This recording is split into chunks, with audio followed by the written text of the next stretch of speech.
Children's Day sa aming mission area. Halina't maging blessed. Ako po si Father Aris Olan, isang Katolikong pari dito sa probinsya ng Oriental Mindoro. Tara, silipin po natin ang ilang kaganapan sa pagdiriwang namin ng Feast of Santo Niño na kung saan ay araw din ito ng lahat ng mga bata. Pagkatapos nga po ng pagdiriwang ng banal na misa at ng pagbabasbas sa mga batang dumalo ng banal na misa ay nagkakaroon kami ng maikling programa. Mayroon nga po tayong sinulog dance sa pangunguna po ng mga kabataan ng HRMA. Nag-aabot din po tayo ng mamumunting regalo sa mga bata at tuwang-tuwa sila kahit napakasimple lamang ng ibigay sa kanila.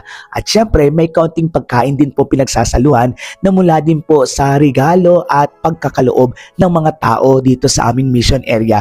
Nakakatuwa pong pagmasdan ng mga bata sa tuwing sila ay humingiti, tumatawa at masayang-masaya dahil sa mamumunting regalo na kanilang natanggap. Salamat po at big shout out sa lahat ng mga taong tumulong at sumuporta upang mangyari po ang ating Children's Day dito sa ating mission area.